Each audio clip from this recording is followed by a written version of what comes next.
Déjà, avant que je commence, est-ce qu'il y en a parmi vous qui sont déjà sensibles à la mode éthique, donc qui ont déjà fait un premier pas, qui ont déjà fait des premières recherches, ou est-ce que c'est vraiment tout nouveau? Une majorité quand même. Parce qu'on est là, mais après, on peut commencer. Ouais, ok. Oui, parce que je me dis, si j'ai un public qui connaît déjà tout ce que je vais dire, je ne vais pas forcément peut-être leur apprendre des trucs. Je vais tenter, hein. Je vais tenter de vous apprendre un truc. Si j'apprends à chacun d'entre vous un truc, ce sera déjà pas mal.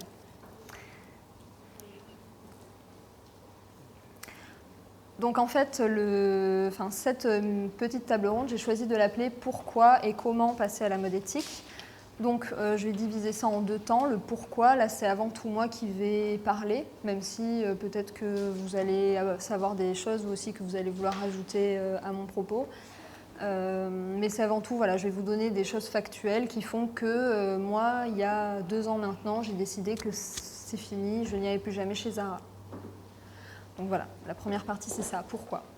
Et ensuite, ça va être le comment, donc ça va être le moment où je vais commencer à vous donner des astuces pour y aller pas à pas, prise de conscience par prise de conscience, vers parce qu'en fait, on ne dit pas au revoir à Zara du jour au lendemain. C'est vraiment tout un processus, passer à la mode éthique.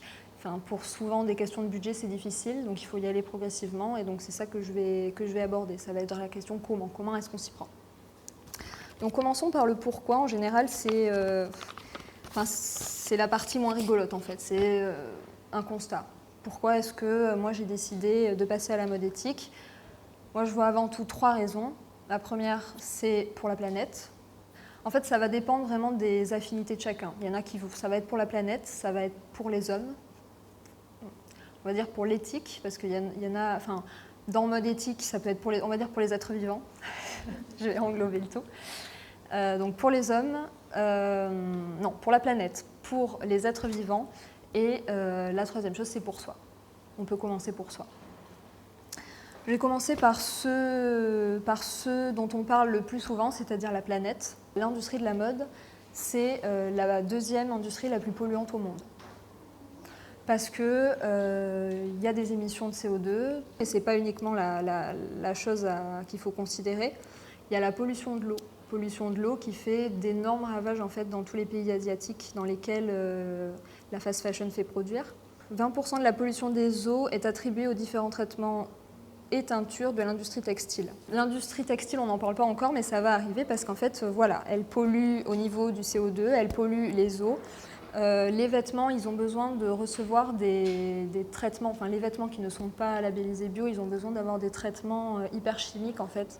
Ces pays dans lesquels on fait produire, ce sont des pays qui ne sont pas autant encadrés ils n'ont pas de normes en fait, pour protéger l'environnement autant que nous, on pourrait en avoir en Europe. C'est aussi pour ça qu'on délocalise. Évidemment, la première raison, c'est parce que les salariés ne sont quasiment pas payés.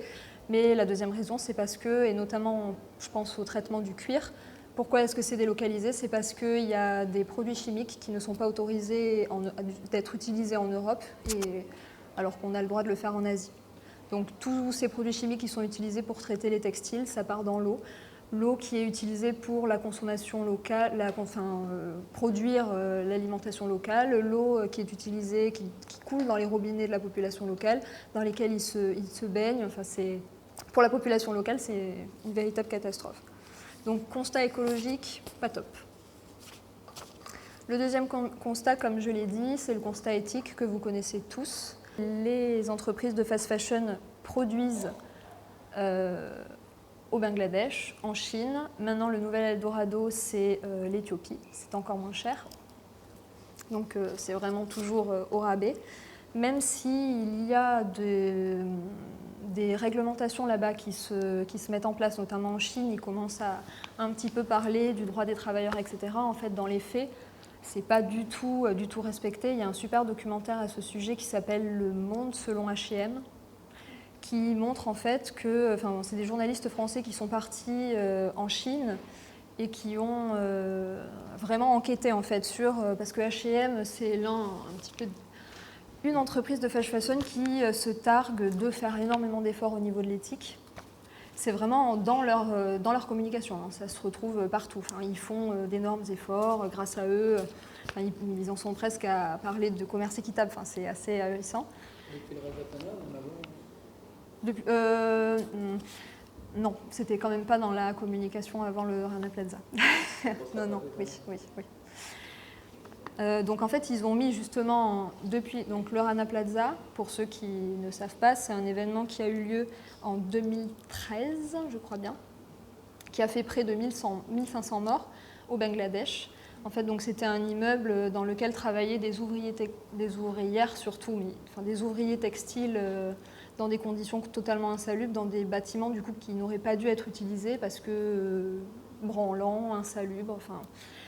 Et donc le bâtiment s'est effondré, il y a eu plus de 1500 morts et ça a fait une espèce de chaos général dans le monde entier. C'est-à-dire là, à ce moment-là, les gens ont pris conscience que mince, en fait, le t-shirt que j'ai acheté chez Zara, qui vaut 5 € et donc j'étais super contente parce que c'était une bonne affaire, je l'ai eu en solde à moins 70%. En fait, ce t-shirt-là, il a été produit par des gens.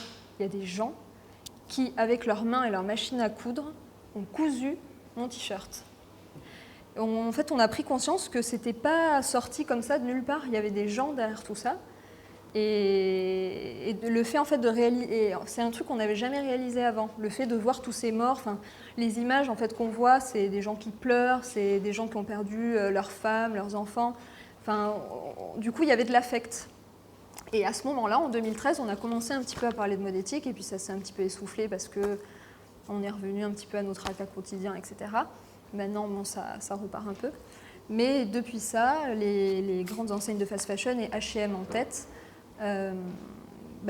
communiquent sur, voilà, nous, nos fournisseurs en Chine et au Bangladesh, on a signé avec eux des contrats qui font que les salariés ne dépassent pas telle et telle heure de travail, ils ont droit à une pause déjeuner, enfin, je ne sais pas ce qui est écrit dans leur contrat, mais... Et en fait, donc dans les faits, le reportage dont je vous parlais tout à l'heure, on s'aperçoit que ce n'est pas du tout le cas. En fait, les gens, pour pouvoir nourrir leurs enfants, ils travaillent, ils font plus de 100 heures par semaine, ils bossent dans des conditions totalement insalubres, parfois ils ne dorment pas, et seulement pour répondre à la demande. Si par exemple leur chef d'équipe leur dit « Bon bah les gars, là il y a H&M qui nous a donné tant de t-shirts à produire et il faut le faire pour le lendemain », mais personne ne va dire « Non, moi en fait je rentre chez moi ». Personne ne fait ça. Dans les faits, c'est pas du tout, ces réglementations qui commencent à arriver ne sont pas encore du tout appliquées. Pardon. Donc voilà, d'un point de vue éthique, le point de vue éthique s'ajoute au côté éco-responsable. Moi, je pense que c'est même la chose qui me touche le plus. Avant la planète, je pense d'abord à l'éthique. Le fait de me dire, je ne peux pas cautionner l'exploitation d'êtres humains par d'autres êtres humains. Je pense que c'est ce qui, au début, m'a fait vraiment réfléchir. Je ne peux pas cautionner ça, je peux pas. Mais encore une fois, chacun a ses propres affinités, chacun a le déclic avec ce qui lui parle, quoi. Et puis, le troisième facteur du pourquoi, c'est soi. Soit parce qu'il y a d'abord des questions sanitaires. Comme je vous l'ai dit, s'il y a tant de produits chimiques qui arrivent dans les eaux et dans les sols, c'est pas pour rien, c'est parce que ça se retrouve aussi sur les vêtements. Tous ces traitements qu'on met, ces traitements anti-flammes, ces traitements pour ci, pour ça, ces teintures qui coûtent pas cher, qui sont faites à base de pétrole, ou c'est le polyester qui contient toutes ces molécules bromées qui ont été montrées perturbateurs endocriniens, cancérigènes, etc. On les porte. Le coton non bio aussi, c'est pas mal, il constitue 25% des pesticides mondiaux, alors que ça ne représente que 2,5% des terres agricoles de la planète. Si ce n'est pas labellisé bio, en fait, il y a besoin d'énormément de pesticides et d'eau, énormément d'eau, d'irrigation, pour faire du coton non bio. Tout ce qu'on va retrouver dans les matières synthétiques, les composés perfluorés, polyfluorés, molécules bromées, qui sont tous considérés comme des perturbateurs endocriniens et cancérigènes, en fait, c'est un petit peu ça va faire scandale bientôt, mais pas encore. C'est un peu comme l'histoire de l'amiante qui un jour a fait scandale, avant on n'en parlait jamais. Ça va arriver. Un jour, on va se rendre compte qu'en fait, tout ce qu'on peut acheter chez Zara, qui est en polyester ou en acrylique ou en rayon, en fait, c'est cancérigène et les gens portent ça depuis 20 ans. Et puis ensuite, Pourquoi est-ce que ça peut être bien pour soi? C'est plus une question cette fois de ressenti. En fait, quand on commence à s'intéresser à la mode éthique et puis surtout à faire petit pas par petit pas son chemin vers la mode éthique, ça fait un bien fou de se dire moi je participe pas à tout ça. C'est comme tout, hein. C'est comme quand on commence à manger bio, c'est comme quand on commence à trier ses déchets ou à avoir un lombricomposteur. Enfin, chaque petit pas en fait, où on devient de plus en plus aligné avec ce qu'on pense, avec nos valeurs, des choses qu'on peut vraiment revendiquer et être fier de revendiquer. Ça fait vraiment un bien-être en fait, d'être en phase avec ses valeurs, de porter aujourd'hui 100% de ce que je porte. Ça n'a créé aucune souffrance, ni pour la planète, ni pour les êtres humains. Enfin, c'est quand même assez... c'est pas mal, quoi. Il y a ça, il y a le fait d'être content de ce qu'on peut porter, et aussi parce que quand on passe à une espèce de sérénité qui va s'installer, parce que quand on passe à la mode éthique, en fait, vous allez voir, on va en parler quand on va parler du comment, mais quand on passe à la mode éthique, on est obligé d'une certaine façon de réduire sa consommation. On peut pas continuer une consommation aussi importante que quand on allait faire des virées shopping tous les samedis chez Zara. On ne peut pas faire ça en mode éthique. C'est impossible, une raison simple, le budget. Impossible. Enfin, en mode éthique, un t-shirt qui vaut 10 €, ça n'existe pas. Parce qu'il y a des êtres humains qui ont été payés un salaire décent et qui ont travaillé dessus. C'est la seule explication. Et donc il faut accepter de consommer moins. Et pour ça, le fait de consommer moins, du coup d'avoir moins de choses, d'avoir les placards qui se vident, de ne plus avoir que l'essentiel des choses qu'on aime, dans lesquelles on se sent bien. Enfin, il y a quand même une différence quand on porte le jean qui va super bien et le jean bof que tu portes parce que tu l'as acheté, donc il faut bien le porter de temps en temps. Le fait de n'avoir dans son armoire que des vêtements où on se sent vraiment bien, des vêtements qu'on aime, ça change tout. Et j'avais quelques petits chiffres. 40% des vêtements achetés ne sont jamais portés. C'est quand même pas mal. La production de vêtements a plus que doublé depuis 2000, alors que la population mondiale, clairement pas. Enfin, c'est vraiment, on est dans la surproduction, quoi. Les enseignes de fast fashion, elles ont, alors qu'au départ la mode c'était 2 collections par an, les enseignes de fast fashion comme Zara ou H&M, elles font une collection toutes les 2 semaines. Donc toutes les 2 semaines, il y a tout qui se renouvelle. Ça veut dire que pour être à la mode, pour être tendance, toutes les 2 semaines, il faut aller chez Zara. Et voilà. Et donc la production de vêtements a plus que doublé depuis 2000. Un vêtement n'est porté que 4 fois en moyenne.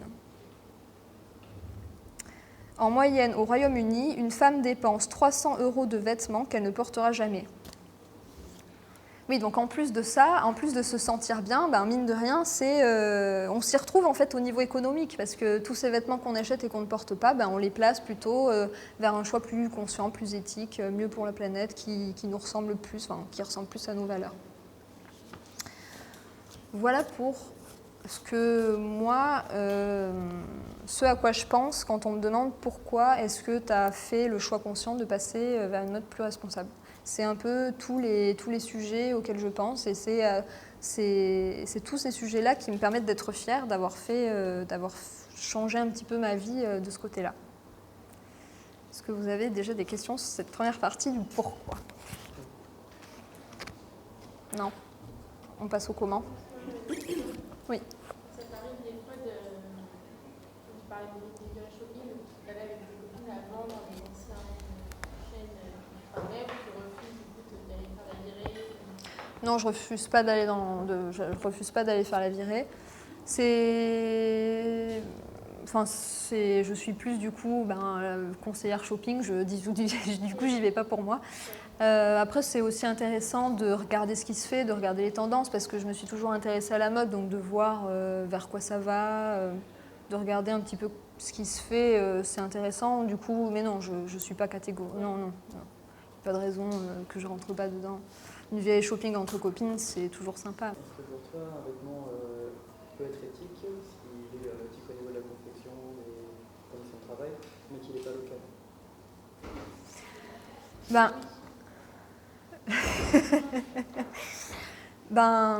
En fait, chacun peut définir la mode éthique comme il veut. Et donc là, je vais pouvoir placer mon super outil que j'ai développé cet été. En fait, cet été, j'ai développé avec mon chéri, plutôt que c'est lui qui a développé, c'est l'ingénieur, mais moi j'ai eu une idée, disons, et j'ai fait la base de données. Un outil qui permet de, selon tous tes critères, si pour toi en fait c'est plus important de consommer Made in France, tu peux dire je cherche un t-shirt Made in France en coton bio, dans tel budget, voilà. Et hop, il te mouline et il te trouve les marques qui proposent ce que tu veux. Parce qu'en fait, chacun a ses propres critères. Il y en a qui préfèrent soutenir le commerce équitable parce que le commerce équitable, ça va apporter de la richesse dans les pays où ça se produit, ça donne un salaire juste en fait à des gens qui, au lieu de ça, pourraient travailler dans de la fast fashion.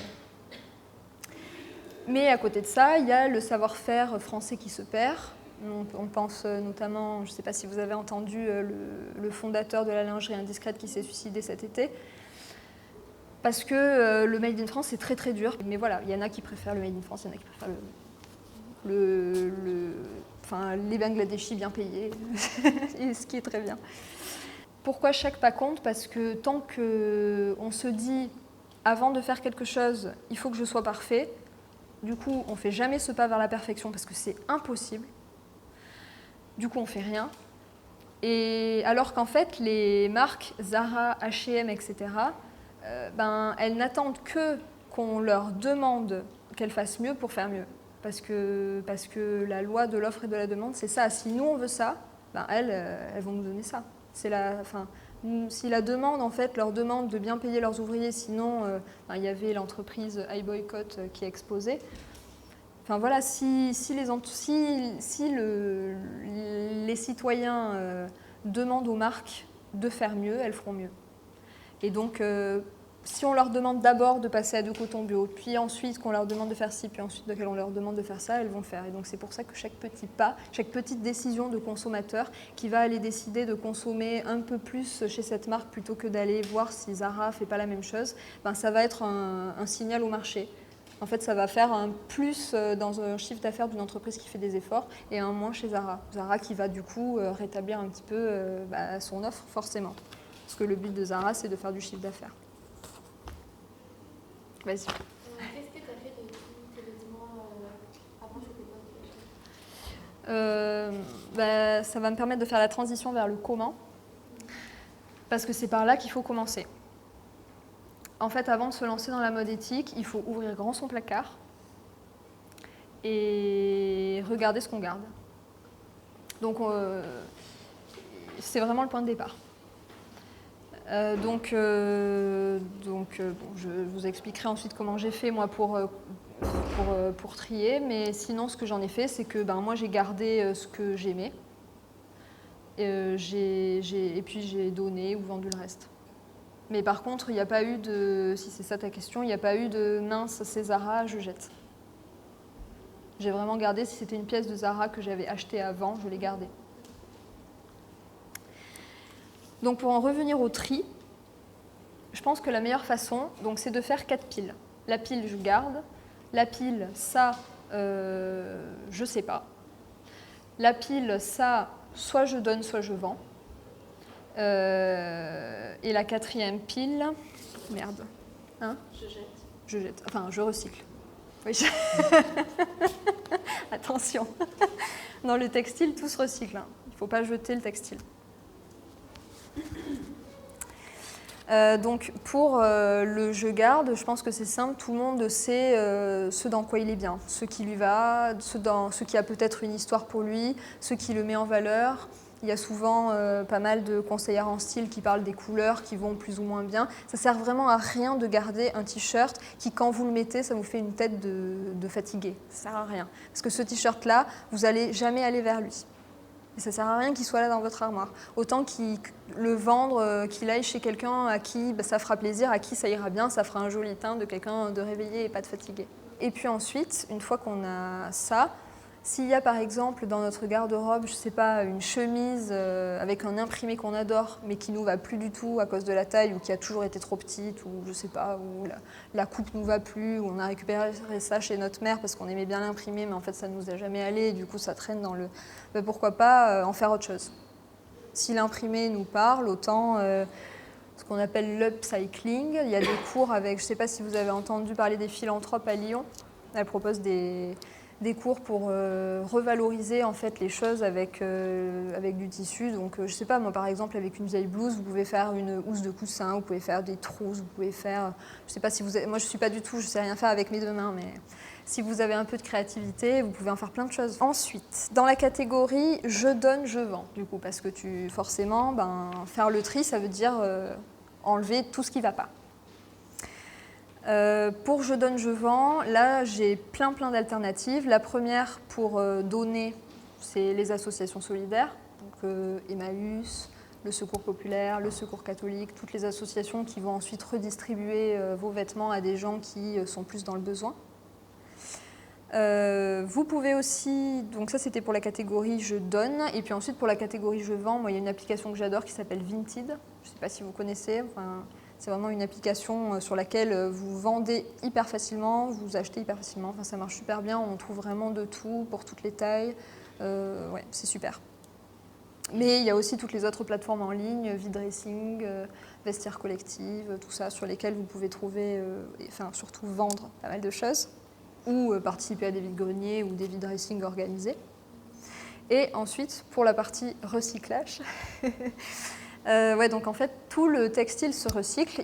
C'est vraiment hyper simple, c'est la Fibre du Tri qui organise ça. Il y a des bennes qu'on trouve un peu partout dans Lyon. Souvent, c'est les relais qu'on voit le plus souvent, mais en fait, il faut juste qu'il y ait le logo Fibre du Tri. Et mettre ces vêtements là-bas, ça veut dire que 58% des vêtements qui sont redonnés à des... 58% pourquoi? Parce que les vêtements qui sont encore en bon état, etc., ils vont être donnés à des personnes qui en ont besoin. Et le reste, ça va être valorisé donc pour faire comment on appelle ça, du géotextile, de l'isolation, etc. C'est vraiment... c'est super, c'est belle. Mais on ne jette pas.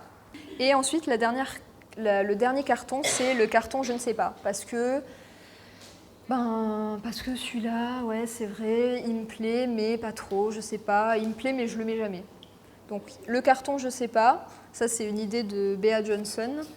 Le carton je sais pas, on le laisse dans un coin, et si au bout d'1 an on n'est jamais revenu le voir, ça veut dire qu'on peut leur dire au revoir. Il faut prendre chaque vêtement, n'en laisser aucun, il faut que la garde-robe soit vide à la fin, et que chaque vêtement soit trié dans une des 4 bennes. Je ne sais pas si parmi vous, il y en a qui ont déjà fait leur tri. Si. Pas facile. Moi, je suis de retour au travail, je suis une 48, c'est un peu compliqué de trouver un peu. Oui. Fast fashion. Oui, il y en a un autre derrière qui fait du 47, déjà c'est pas facile.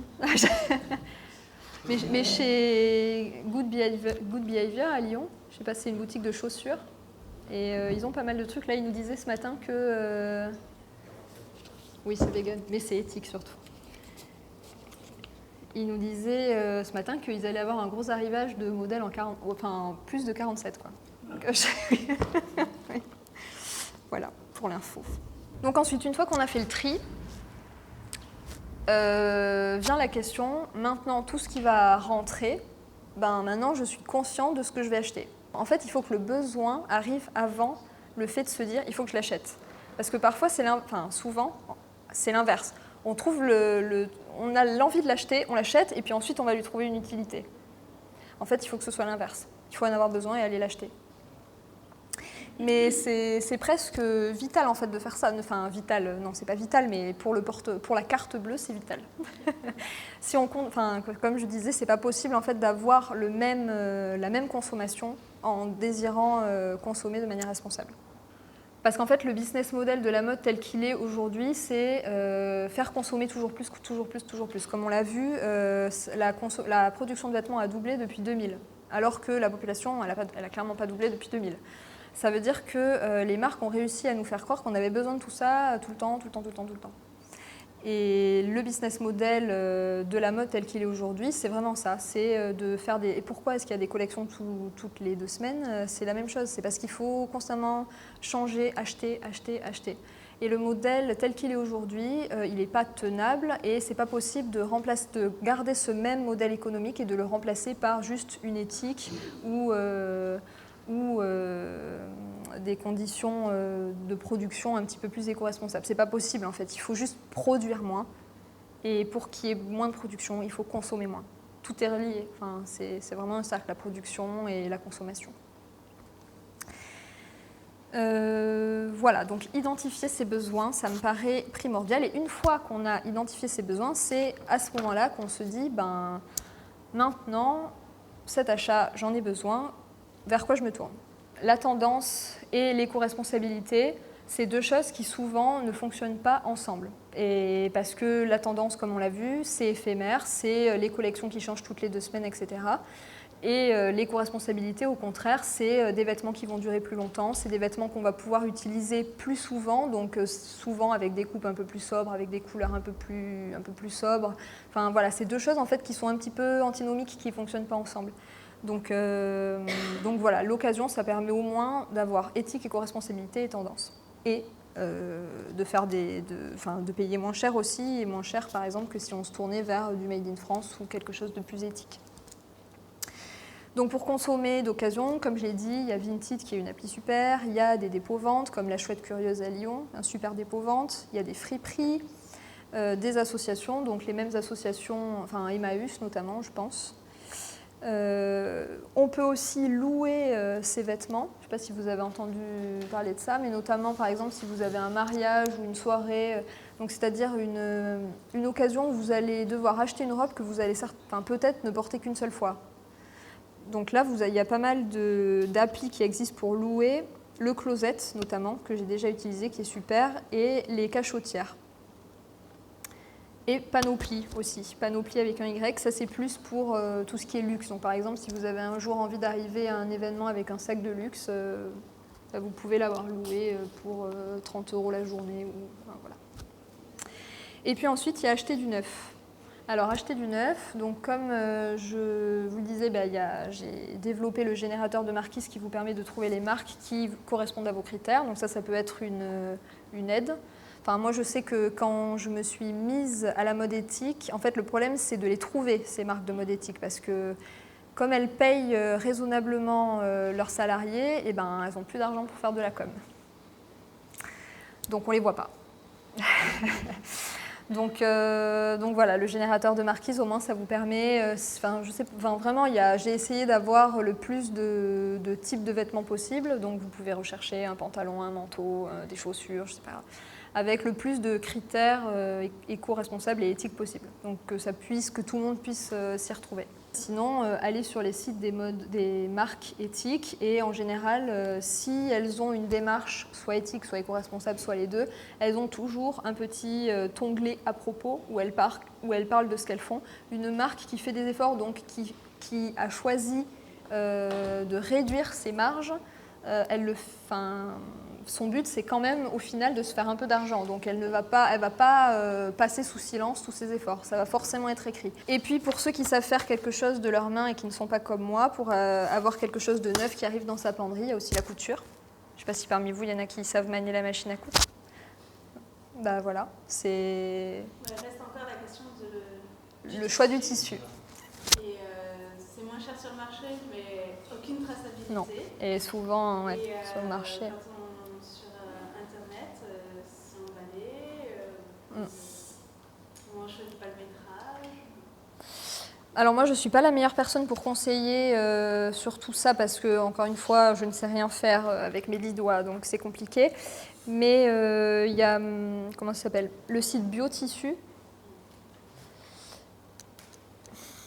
Et il y en avait un autre qui faisait comme ça des tissus éthiques et éco-responsables, mais ça ne me vient pas. Mais il y en a. Si tu cherches sur Internet, il y a des choses. Mais effectivement, tu ne peux pas lutter contre l'emballage, par contre. Mais ouais, tout est une affaire de compromis, c'est toujours comme ça. Peut-être qu'un jour, on arrivera à tout faire, mais pour l'instant, c'est pas à prépa. Tu parlais tout à l'heure, quand on reprend au tout début, tu disais les 3 facteurs, et entre les êtres vivants, et tu as rapidement parlé des animaux. Oui. Est-ce que justement la production textile, etc., comment je ne sais pas si on peut... Oui. Oui, je peux parler de ça. Alors, Moi, j'ai choisi une mode sans fibre d'origine animale. Fibre d'origine animale, donc il va y avoir le cuir, la laine, la soie. Si on est uniquement, par exemple, sensible à l'éco-responsabilité, donc protéger la planète, faire un choix vers une mode plus éco-responsable, acheter du cuir. Je parle du cuir parce que c'est le pire choix qu'on puisse faire. Comme c'est intrinsèquement lié avec l'industrie de la viande et que l'industrie de la viande, c'est l'un des principaux facteurs de pollution au monde, choisir de consommer du cuir, c'est soutenir cette production polluante. Donc si on choisit de faire un pas vers une mode plus responsable, on peut être sensible par exemple à ça si ce n'est pas pour une question d'éthique animale par exemple. Ça, il y a aussi le tannage. Le tannage du cuir, ouais. Ouais. Ça brûle les Ouais. lumières, et puis ça, Ouais. les gens qui travaillent là-dessus, Ouais. ça se passe aux Philippines. Le tannage se fait au chrome 5 et c'est l'un des pires produits chimiques et effectivement ça se retrouve dans les eaux, comme on l'a dit tout à l'heure, ça pollue les eaux, ça pollue les sols. Vous avez changé de style vestimentaire quand vous avez fait votre transition vers la mode éthique, parce que c'est comme il y a moins de pièces, c'est plus travaillé, ça fait un peu plus,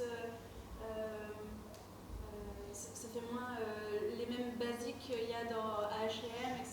Donc, du coup, En fait, quand tu creuses un peu, tu t'aperçois qu'il y a suffisamment quand même de choix aujourd'hui. Il y a 5 ans, certainement pas, mais aujourd'hui, il y a suffisamment de choix pour ne pas avoir besoin de changer de style. Vraiment, tu trouves tout. Et donc, je reviens au chanvre parce que c'est important. C'est important aussi, oui, de regarder les matières, ne serait-ce que de regarder les étiquettes des vêtements. Comme je disais, il y a tout ce qui est les fibres issues de la pétrochimie qu'on appelle les fibres artificielles, donc polyester, acrylique, rayon et compagnie. La plupart des matières en fait, qu'on retrouve chez les enseignes de fast fashion, c'est à éviter quand on peut à la place privilégier. Donc le chanvre, ça fait partie des meilleures options parce que c'est produit localement, sans pesticides. En fait, ça pousse comme du chien dent. Enfin, le chanvre, ça n'a pas besoin d'eau, donc on ne gaspille pas l'eau. Et sans pesticides. Ça pousse comme ça. Et on fait de la mode avec ça. Donc le chanvre, c'est super. Le lin, c'est pareil, c'est produit localement. Le coton bio, parce qu'il y a quand même une limitation qui est faite sur le gaspillage de l'eau. Il n'y a pas de pesticides, mais bon, ça reste quand même fabriqué loin et surtout parfois dans des conditions qu'on ne connaît pas. C'est pas parce que c'est coton bio qu'il faut oublier que derrière il y a des gens qui travaillent et voilà, c'est pas parce que c'est bio que c'est éthique. Le coton bio, même s'il y a besoin, les limitations sont plus strictes et donc on gaspille moins l'eau, ça reste quand même une plante qui a besoin d'énormément d'eau. Et nouvellement, il y a une matière qui fait son apparition depuis déjà quelques années, ça s'appelle le tencel ou le lyocell, qui est produite à partir de cellulose d'eucalyptus. Et ça se fait en Europe de l'Est. Et en fait, le principe de production est vraiment... déjà, cette matière est quasiment compostable, à moins qu'on y rajoute des teintures ou quoi que ce soit. Donc les matières à privilégier, c'est le chanvre, mais là, pour l'instant, l'offre, elle est quand même assez réduite. Le lin, le coton bio et le tencel. Est-ce que tu penses des marques, par exemple Monoprix, etc., qui sortent des collections un peu bio, éthiques, sur les étiquettes, il y a différentes choses. Est-ce que c'est un pas en avant? Est-ce que c'est juste sur une chose spéciale comme le bio? En fait, oui, donc déjà, c'est uniquement sur le côté éco-responsable, en général, que ce soit H&M, Zara ou Monoprix. C'est forcément de la com, mais ça reste quand même mieux. Est-ce qu'au niveau des marques, ça leur ferait pas justement dire « Ah, il y a plus de gens qui viennent aussi. là, du coup, Aussi. Ouais. eux, dans leurs chiffres, Ouais.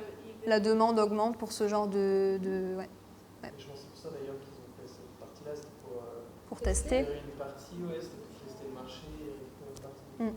Oui, derrière tout ça, l'idée, évidemment, n'est pas philanthrope ou je ne sais quoi, évidemment. Mais voilà, c'est... Ouais. Toi, tu préfères plus que d'autres à titre personnel? Alors ça... ça, c'est la révolution textile, en fait. C'est du lin qui est cultivé en France et en Belgique. Et tout est assemblé au Portugal. Et c'est du lin donc, qui est labellisé Ecotex. Elle n'a pas encore les moyens en fait, de la faire labelliser le lin pour qu'il soit bio.